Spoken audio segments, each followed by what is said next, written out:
All right, so this is what I look like in the dark, doing day 82 of a Read Through the Bible for 2019. Angela's driving me here so I can knock out 1 Samuel chapter 2, 3, and 4. And Hannah prayed and said, "My heart exalts in the Lord, my horn is exalted in the Lord, my mouth derides my enemies, because I rejoice in your salvation. There is none holy like the Lord, for there is none besides you. There is no rock like our God. Talk no more so very proudly. Let not arrogance come from your mouth, for the Lord is a God of knowledge, and by him actions are weighed. The bowels of the mighty are broken, but the feeble bind on strength. Those who were full have hired themselves out for bread, but those who were hungry have ceased to hunger. The barren has borne 7, but she who has many children is forlorn. The Lord kills and brings to life. He brings down to Sheol and raises up. The Lord makes poor and makes rich. He brings low and he exalts. He raises up the poor from the dust. He lifts the needy from the ash heap, to make them sit with princes and to inherit a seat of honor. For the pillars of the earth are the Lord's, and on them he has set the world. He will guard the feet of his faithful ones, but the wicked shall be cut off in darkness. For not by might shall a man prevail. The adversaries of the Lord shall be broken to pieces. Against them he will thunder in heaven. The Lord will judge the ends of the earth. He will give strength to his king and exalt the horn of his anointed." Then Elkanah went home to Ramah, and the boy was ministering to the Lord in the presence of Eli the priest. Now the sons of Eli were worthless men. They did not know the Lord.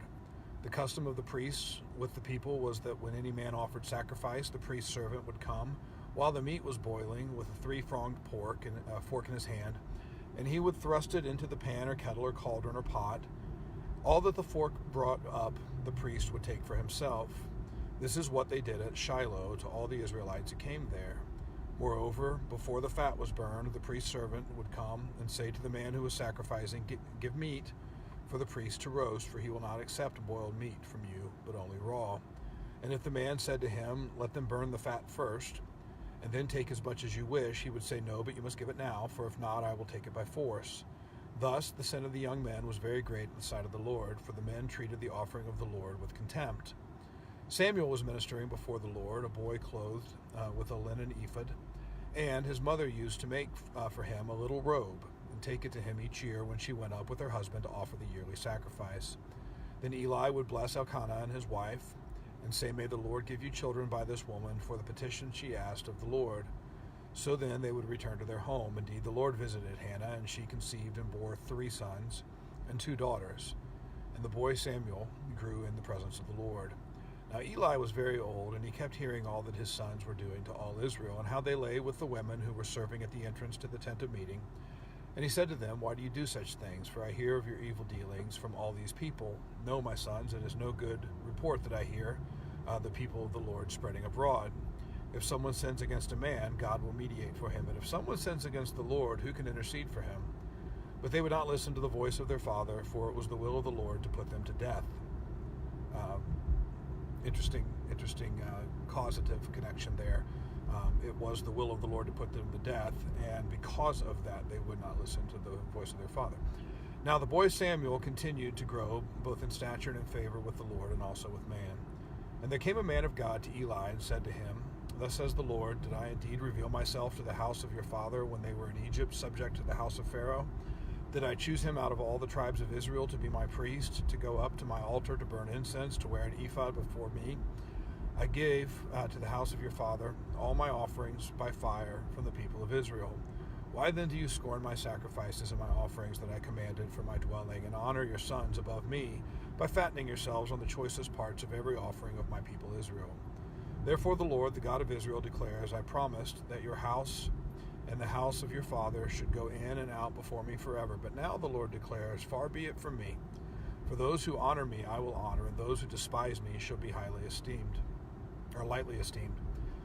Behold, the days are coming when I will cut off your strength and the strength of your father's house, so that there will not be an old man in your house.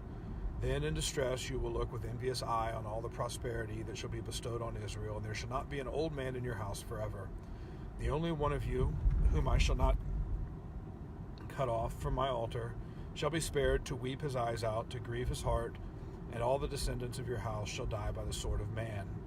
And this that shall come upon your 2 sons, Hophni and Phinehas, shall be a sign to you. Both of them shall die on the same day. And I will raise up for myself a faithful priest, who shall do according to what is in my heart and in my mind. And I will build him a sure house, and he shall go in and out before my anointed forever. And everyone who is left in your house shall come to implore him for a piece of silver or a loaf of bread, and shall say, Please put me in one of the priest's places, that I may eat a morsel of bread. Chapter 3. Now the boy Samuel was ministering to the Lord in the presence of Eli, and the word of the Lord was rare in those days. There was no frequent vision. And at that time Eli, whose eyesight had begun to grow dim, so that he could not see, was lying down in his own place. The lamp of God had not yet gone out, and Samuel was lying down in the temple of the Lord, where the ark of God was. Then the Lord called Samuel, and he said, Here I am, and ran to Eli and said, Here I am, for you called me. But he said, I did not call, lie down again. So he went and lay down. And the Lord called again Samuel, and Samuel arose and went to Eli and said, Here I am, for you called me. But he said, I did not call, my son, lie down again. Now Samuel did not know yet the Lord, and the word of the Lord had not yet been revealed to him. And the Lord called Samuel again the third time. And he arose and went to Eli and said, Here I am, for you called me. Then Eli perceived that the Lord was calling the boy. Therefore Eli said to Samuel, Go lie down, and if he calls you, you shall say, Speak, Lord, for your servant hears. So Samuel went and lay down in his place, and the Lord came and stood, calling, as at other times, Samuel, Samuel. And Samuel said, Speak, Lord, for your servant hears. And the Lord said to Samuel, Behold, I am about to do a thing in Israel, at which the 2 ears of everyone who hears it will tingle. On that day I will fulfill against Eli all that I have spoken concerning his house from beginning to end. And I declare to him that I am about to punish his house forever for the iniquity that he knew, because his sons were blaspheming God, and he did not restrain them. Therefore I swear to the house of Eli that the iniquity of Eli's house shall not be atoned for by sacrifice or offering forever. It's a scary thought. Samuel lay until morning. Then he opened the doors of the house of the Lord, and Samuel was afraid to tell the vision to Eli. But Eli called Samuel and said, Samuel, my son. And he said, Here I am. And Eli said, What was it that he told you? Do not hide it from me. May God do so to you, and more also, if you hide anything from me of all that he told you. So Samuel told him everything, and hid nothing from him. And he said, It is the Lord. Let him do what seems good to him. And Samuel grew, and the Lord was with him, and let none of his words fall to the ground. And all Israel from Dan to Beersheba knew that Samuel was established as a prophet of the Lord. And the Lord appeared again at Shiloh, for the Lord revealed himself to Samuel at Shiloh by the word of the Lord. Chapter 4. Now Israel went out to battle against the Philistines. They encamped at Ebenezer, and the Philistines encamped at Aphek. The Philistines drew up in line against Israel, and when the battle spread, Israel was defeated before the Philistines, who killed about 4,000 men on the field of battle. And when the people came to the camp, the elders of Israel said, Why has the Lord defeated us today before the Philistines?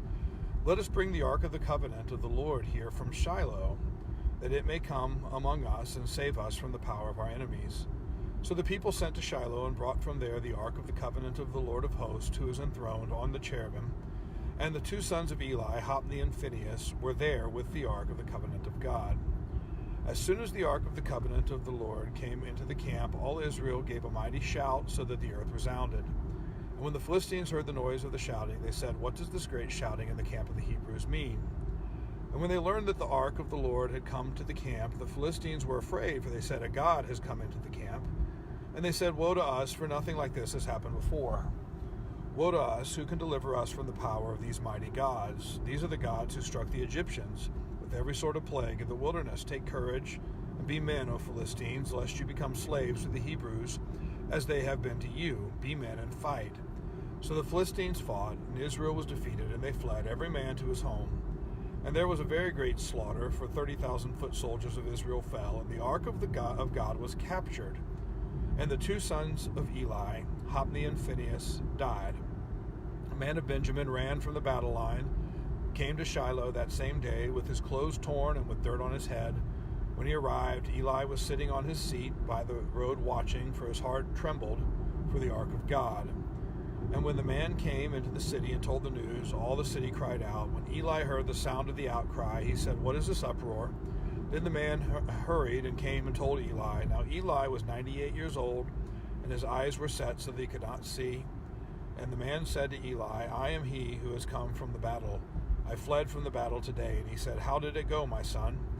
He who brought the news answered and said, Israel has fled before the Philistines, and there has also been a great defeat among the people. Your 2 sons also, Hophni and Phinehas, are dead, and the ark of God has been captured. As soon as he mentioned the ark of God, Eli fell over backward from his seat by the side of the gate, and his neck was broken, and he died, for the man was old and heavy. He had judged Israel 40 years. Now his daughter-in-law, the wife of Phinehas, was pregnant, about to give birth. When she heard the news that the ark of God was captured, that her father-in-law and her husband were dead, she bowed and gave birth, for her pains came upon her. And about the time of her death, the women attending to her said to her, Do not be afraid, for you have borne a son. But she did not answer or pay attention, and the name of the child, and she named the child Ichabod, saying, The glory has departed from Israel, because the ark of God had been captured, and because her father-in-law and her husband. And she said, The glory has departed from Israel, for the ark of God has been captured. All right, so that is day 82. We'll pick up tomorrow with 1 Samuel chapter 5, and see you guys then.